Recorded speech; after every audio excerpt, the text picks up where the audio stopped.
Apa itu tanda-tanda orang itu menjadi munafik i'tiqadi ya Ustadz? Setidaknya ada 5 tanda yang Allah kemudian sampaikan kepada kita bahwasanya seseorang itu telah menjadi munafik i'tiqadi. Yang pertama, dia mendustakan Rasulullah Sallallahu Alaihi Wasallam. Ya, dia mendustakan Rasulullah, dia benci kepada Rasulullah Sallallahu Alaihi Wasallam. Maka sesungguhnya semacam ini walaupun dohirnya Islam, terkadang kita jumpai ada orang itu walaupun kalau ditanya Muslim,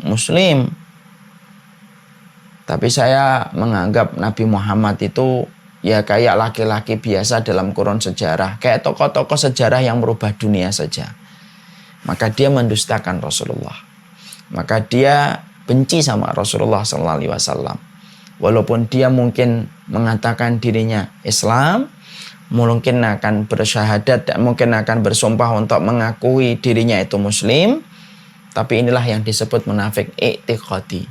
Hatinya benci kepada Rasulullah.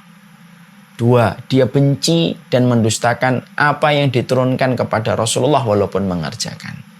Dia kalau sudah bicara tentang syariat, maka dia pilih syariat yang dia suka, dia kerjakan. Kalau ada syariat yang dia tidak suka, walaupun ada perintahnya di dalam Al-Quran, walaupun ada perintahnya di dalam hadis, maka dia akan menampakkan aura ketidaksukaannya dan bahkan berani untuk menolak syariat itu hanya karena syariat itu tidak sesuai dengan hobinya, tidak sesuai dengan tempat komunitasnya, tidak sesuai dengan kemauannya. Akhirnya semua syariat itu ditolak, dipinggirkan, ditaruh di dalam parit-parit kehidupan yang tidak sama sekali pernah diambil dan diagungkan sebagaimana dia mengagungkan sebagian hukum yang lainnya. Maka kalau ada yang semacam itu, ini termasuk fix dan confirm munafik i'tiqadi, walaupun dia mungkin melakukan. Ya, dia nggak suka sholat, walaupun mungkin sholat, saya nggak suka sholat sebenarnya.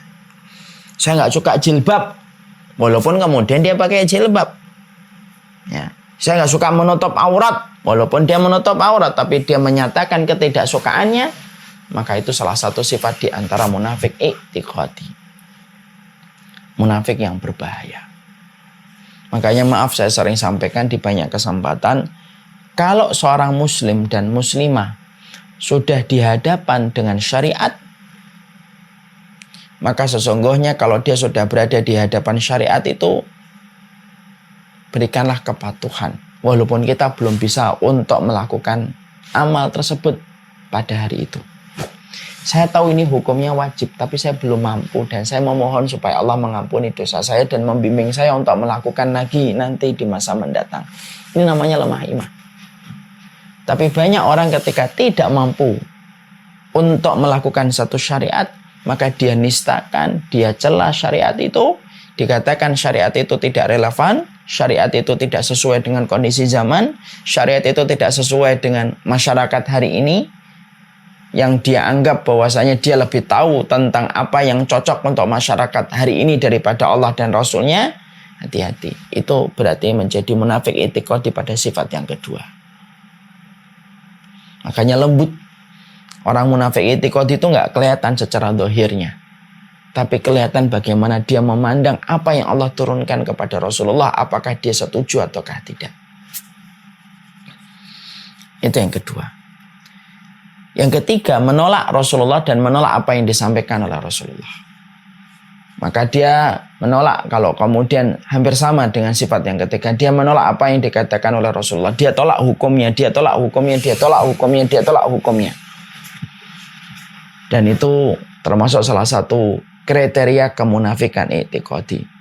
Yang keempat, dia senang melihat kaum muslimin itu kalah, tapi dia sedih kalau melihat kaum muslimin itu menang. Jadi kalau lihat kaum muslimin menang, sedih dia. Tapi kalau melihat kaum muslimin kalah, bergembira, dia tepuk tangan dan menyalahkan kaum muslimin. Terbelakang, goblok, bodoh, akan dia katakan semacam itu. Maka yang semacam itu termasuk salah satu kriteria kemunafikan i'tiqadi. Kemudian yang berikutnya, loyalitasnya diberikan kepada mereka yang tidak beriman, yang notabene yang tidak beriman itu memusuhi Allah dan Rasulnya. Loyalitasnya diberikan kepada mereka yang sejatinya mereka itu memerangi Allah dan Rasulnya dan ingin memadamkan cahaya Allah dan Rasulnya. Nah, orang munafik itu memberikan loyalitasnya itu kepada mereka. Makanya kalau ada orang yang sudah terjangkiti dengan kemunafikan i'tiqadi, walaupun menjalankan Ramadannya tidak akan tersisa di sisi Allah Subhanahu wa taala. Makanya Allah sebutkan di dalam surat Muhammad ayat yang ke-9, "Dzalika bi annahum karihu ma anzalallah fa ahbata a'malahum." Maka Allah kemudian menyampaikan itu disebabkan karena mereka membenci apa yang Allah turunkan, fa ahbata a'malahum, maka Allah hapuskan seluruh amal yang mereka lakukan. Dan orang-orang yang melakukan kemunafikan i'tiqadi itu sejatinya melakukan tindakan subversif dia di hadapan Allah ketika dia menampakkan zahirnya Islam. Tetapi ternyata di dalam hatinya, di balik jiwanya, dia membenci dengan perkara-perkara pokok yang Allah turunkan dalam kehidupan Nabi dan Rasulnya. Walaupun dia bisa bersembunyi di balik zahirnya yang mengatakan dirinya adalah seorang muslim. Makanya kita ketika memahami ini bukan untuk memvonis orang. Saya nggak mau untuk memvonis orang. Kita memvonis diri kita termasuk ataukah tidak. Makanya Allah itu saking sayangnya kepada orang yang beriman, Allah wanti-wanti supaya kita itu mengetahui bagaimana sifat kemunafikan untuk mendiagnosa diri kita apakah kita ini kemunafikan ataukah tidak. Makanya di awal surat Al-Baqarah Allah menerangkan orang yang beriman 4 ayat. Menerangkan orang kafir 2 ayat. Tapi ketika Allah menerangkan orang munafik 13 ayat. Kenapa kok Allah jauh lebih banyak ayatnya ketika menerangkan orang munafik daripada orang kafir? Karena orang kafir jelas, kalau orang munafik tidak jelas.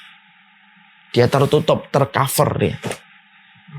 Sehingga kemudian Allah yang membuka hakikat mereka dan membuka sejatinya sifat mereka. Dan itulah yang menjadikan kita berpikir apakah kita menjadi alumni Ramadan itu memiliki sifat-sifat ini ataukah tidak. Kalau iya, ambil air wudhu, bertobat dengan taubatan nasuha.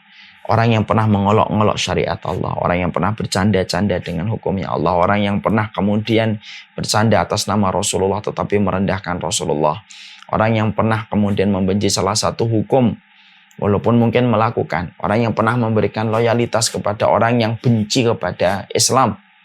Semua itu terkategori sebagai orang munafik yang dikhawatirkan menjadikan Ramadan kita sia-sia ketika kita berperilaku sebagaimana perilaku kemunafikan, dan itulah yang kita khawatirkan. Makanya saya tadi mengatakan orang yang merasa dirinya ada penyakit kemunafikan itu sejatinya adalah orang yang beriman. Tapi orang yang sejatinya dia merasa tidak ada kemunafikan, sejatinya itu adalah ada kemunafikan yang tumbuh pada hatinya. Saya tentunya mengkondisikan hatta untuk diri saya sekalipun, kita pun tidak boleh merasa, oh ini bukan saya. Merasa munafik yang mendorong kita untuk melakukan kebaikan, melakukan ketaatan, bersimpuh kepada Allah, bersujud kepada Allah, yang membuat kita ketakutan ketika diri kita khawatir diri kita munafik, itu jauh lebih baik daripada merasa diri kita bukan munafik. Ya, ada nggak munafik pada zaman Rasulullah, Ustaz? Ada. Namanya Abdullah bin Ubay bin Salul. Salat. Puasa. Zakat. Sedekah. Haji. Tapi Allah justru menurunkan satu ayat tentang Abdullah bin Ubay dan orang-orang yang menjadi kelompoknya Abdullah bin Ubay. Innal munafiqina fit darkil asfali minan nar. Sesungguhnya orang munafik itu berada di dalam keraknya neraka yang paling dalam. Ayat itu khitabnya, objeknya berbicara tentang Abdullah bin Ubay. Orang-orang munafik itu ditaruh di dalam kerak neraka. Semua sholatnya, semua puasanya, semua zakatnya, semua amalan ketaatan mereka yang telah mereka lakukan dimakan oleh ratu kemunafikan sampai tidak tersisa di sisi Allah. Dan nerakanya orang munafik lebih parah daripada nerakanya orang-orang kafir sekalipun. lebih parah daripada nerakanya Fir'aun, lebih parah daripada nerakanya Haman, lebih parah daripada nerakanya Qarun, lebih parah daripada nerakanya Abu Jahal dan Abu Lahab sekalipun. Karena mereka ditaruh di dalam kerak neraka yang paling dalam, waliyadzubillah. Makanya kita sering berdoa, Allahumma inni a'udzubika minan nifaq. Ya Allah, sesungguhnya aku berlindung diri dari segala macam kemunafikan. Mari kita menjadi orang yang menyelesaikan Ramadan. Alumni Ramadan 1441. Gaya hidup Ramadan kita jalankan ketika kita di bulan Syawal dan di bulan Dzulqa'dah. Insya Allah besok atau lusa. Tapi yang jelas, diagnosa hati kita. Apakah ada kemunafikan ataukah tidak? Benci nggak kita sama Rasul? Benci nggak kita kepada syariat yang pernah diturunkan kepada Rasul? Kita pernah menolak nggak salah satu hukum itu? Kalau memang belum mampu, jangan tolak. Katakan pada hukum yang kita belum mampu, saya tahu ini yang benar, tapi saya belum mampu mengerjakan. Itu jauh lebih baik. Karena itu menunjukkan kelemahan iman yang bisa jadi ketika dia mengakui lemah dan rendah di hadapan Allah, justru Allah akan menolongnya. Daripada dia ketika ada di depan hukum, dia tidak berdaya di depan hukum itu, lalu dia tolak hukum itu dan mengatakan hukum itu tidak relevan. Itu berbahaya. Ya. Diagnosa diri kita, apakah senang melihat orang yang tidak beriman menang? Apakah kita sedih ketika melihat kaum muslimin yang menang? Dan lihat, apakah kita pernah memberikan loyalitas kita kepada orang yang tidak beriman sama Allah dan Rasulnya, dan memberikan loyalitasnya kepada mereka yang berusaha memadamkan agama Allah dan Rasulnya, ataukah tidak? Karena Ramadan itu layaknya dijaga. Kalau mutiara saja yang paling mahal dijaga dengan luar biasa dari maling dan usaha-usaha pencuri, Ramadan itu golden time-nya kita, mutiara kita yang harus kita jaga. Dan salah satu yang bisa menyengat, yang membatalkan amal Ramadan kita itu kemunafikan i'tiqadi. Saya pernah baca lukisan Mona Lisa itu dijaganya luar biasa. Hanya lukisan yang katanya senyuman paling misterius di dalam kehidupan manusia. Yang pasti tentunya semahal-mahalnya lukisan itu tidak akan pernah mampu mengalahkan mahalnya amal Ramadan kita.